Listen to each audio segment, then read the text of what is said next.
kita juga kedatangan tamu spesial. Ini surprise untuk teman-teman. Beliau tidak kalah ngetop, apalagi di Twitter. Beliau adalah pendiri jaringan Islam Liberal. Mungkin ada yang pernah mendengar jaringan Islam Liberal? Wah, ada yang tepuk tangan. Kayaknya cukup familiar dengan jaringan Islam Liberal. Top. Waduh, mantap. Kita undang saja Pak Ulil Absor Abdallah.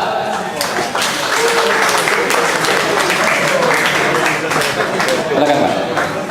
Oh.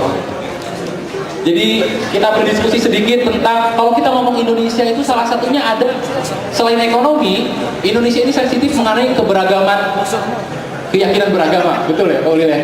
Ini yang sangat concern sekali kalau Pak Ulil mulai dari Ahmadiyah, kemudian mengenai bagaimana kita conduct nilai-nilai beragama. Ini yang menjadi concern beliau dan dasar beliau di aktivis beliau saat ini. Oke, kita mungkin sharing bagaimana sih view dari Pak Ulil sendiri dan bagaimana sih seharusnya idealnya untuk menyikapi keberagaman, perbedaan beragama di Indonesia ini idealnya seperti apa sih Pak? Silakan Pak. Assalamualaikum warahmatullahi wabarakatuh. Selamat malam, Sampurasun. Saya tahu Pak Gita Wirjawan sangat lelah dan capek sekali. Resiko seorang yang ingin menjadi presiden. Dari pagi sampai malam hari beliau tidak berhenti berbicara dari satu forum ke forum yang lain. Karena itu saya nggak akan ngomong panjang. Pertanyaan Mas Moderator saya jawab dengan singkat saja.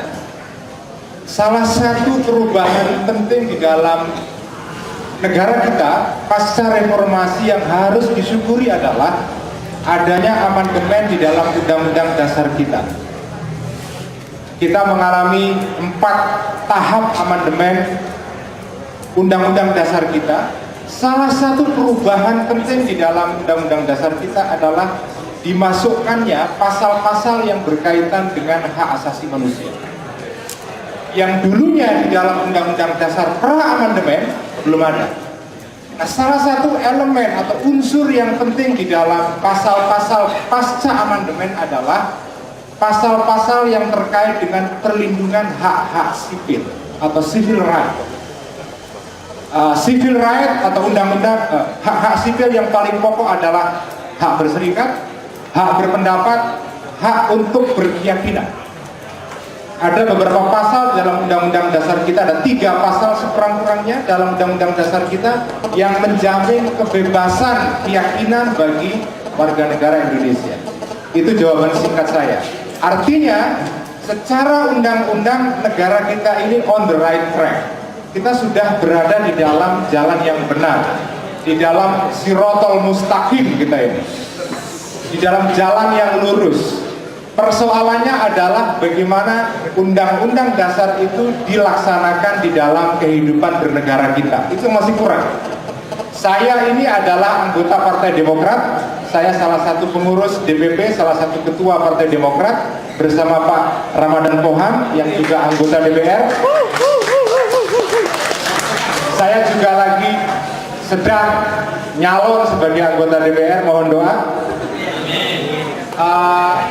Nah, saya mengakui walaupun Partai Demokrat disebut sebagai the ruling party, ada kekurangan di dalam pemerintahan Pak SBY ini menyangkut penyelenggaraan kebebasan keyakinan. Saya akui masih banyak yang kurang.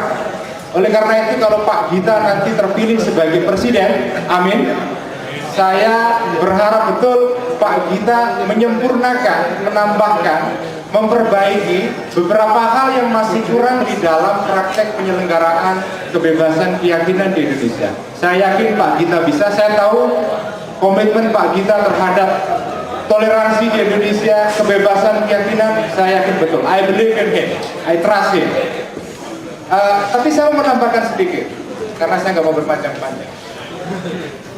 Saya itu backgroundnya sebetulnya bukan politik, ya.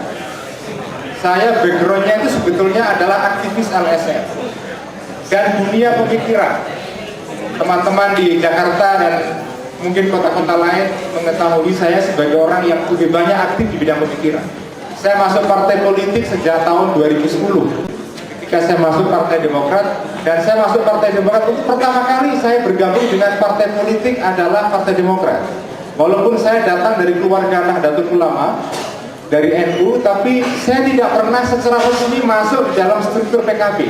Walaupun mertua saya Gus Mus adalah salah satu deklarator PKB, tapi saya tidak pernah masuk di dalam struktur PKB. Pertama kali saya masuk partai politik adalah Partai Demokrat. Nah, saya itu backgroundnya bukan partai politik, background saya adalah dunia aktivis, pemikiran. Setelah saya masuk partai politik, ya, saya merasa orang-orang yang masuk di dalam kawasan politik itu menurut saya nekat sekali. Mereka adalah orang-orang yang berani. Kenapa? Saya bandingkan dengan dunia di luar politik. Dunia politik itu sangat rumit sekali, sangat jelimet, sangat kompleks.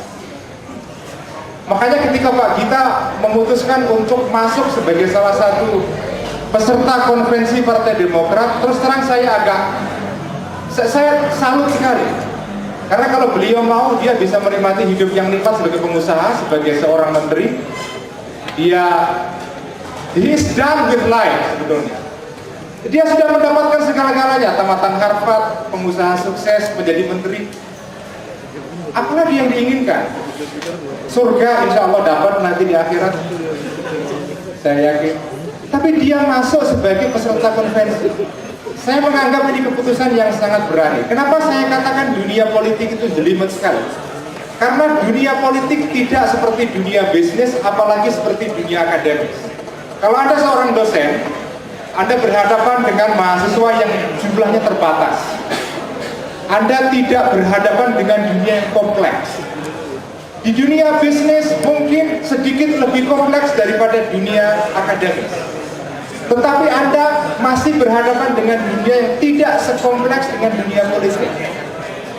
Dunia bisnis, Anda seorang pengusaha, Anda punya pegawai berapa? 100, 200, 500, 1000?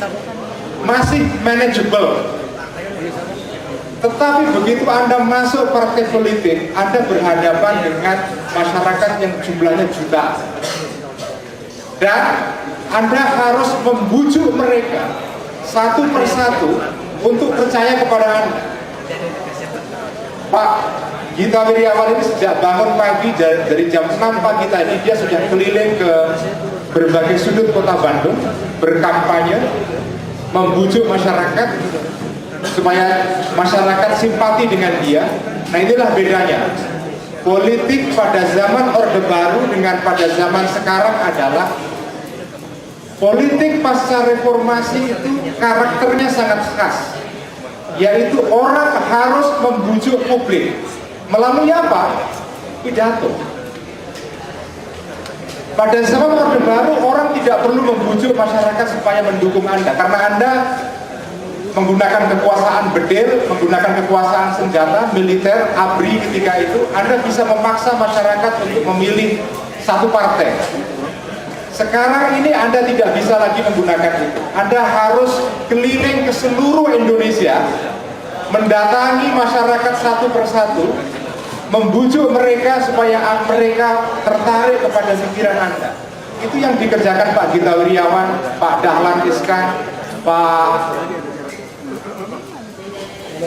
Pramono, Pak Anies Baswedan, Pak Hayono Isman, dan yang lain-lain. Semua peserta, orang-orang yang ingin menjadi presiden harus keliling ke seluruh Indonesia, sesuatu yang tidak pernah dilakukan oleh Soeharto dulu. Oleh karena itu, politik sekarang ini jauh lebih rumit sekali. Kalau ada orang berani masuk politik, luar biasa bagi saya. Belum resiko dimaki-maki wartawan setiap hari. Gajinya tidak seberapa seorang politisi. Saya masuk Partai Demokrat tidak digaji. Tetapi kita terus-menerus dipelototi oleh publik, dikritik oleh publik. Tapi itu risiko, itulah demokrasi. Dengan begitu, saya akhiri pidato saya ini, dengan begitu orang-orang diasah skillnya untuk melakukan persuasi ke publik. Pak Gita ini dulunya kalau pidato tidak menarik, tapi begitu setelah ikut konferensi pidato kemana-mana, sekarang dia bisa pidato dengan menarik. Nah itu salah satu berkah dari demokrasi, kompetisi. Orang bisa kompetisi, mengasah skillnya, lahirlah tokoh yang terpilih yang terbaik. Saya tahu demokrasi tidak menjamin melahirkan tokoh yang terbaik, apalagi kalau ada distorsi money politik, tidak menjamin. Tetapi demokrasi adalah sistem yang paling baik di antara yang terjelek. Dengan segala kekurangannya, demokrasi adalah sistem yang terbaik karena di demokrasilah orang mengasah skillnya. Kompetisi. Kenapa lahir para pemain-pemain bola yang hebat itu? Karena mereka ada kompetisi yang keras. Kalau tidak ada kompetisi yang keras di dalam liga sepak bola Eropa, tidak akan lahir orang-orang seperti ini. Begitu juga di Indonesia. Dengan ketatnya kompetisi politik di Indonesia, saya yakin Indonesia akan melahirkan orang-orang muda yang kompeten, yang makin baik. Saya makin senang karena salah satu perkembangan politik yang menarik pasca reformasi adalah sekarang tokoh-tokoh muda tampil. Lihat itu, partai-partai Demokrat, Golkar, P3, PKB, PAN, PKS, partai-partai yang isinya anak-anak muda semua. Sesuatu yang nggak pernah kita lihat dulunya, nggak ada. Orde Baru itu cirinya adalah gerontokrasi, kekuasaan orang-orang tua. Sekarang kita melihat anak-anak muda, orang muda seperti Pak Gita Wirjawan maju sebagai calon presiden, dan saya berharap dengan struktur demografi Indonesia yang lebih dari 30% adalah anak-anak muda, sangat layak kalau kita dipimpin 2014 nanti oleh seorang presiden anak muda. Terima kasih, sekian. Iya, terima kasih Pak William.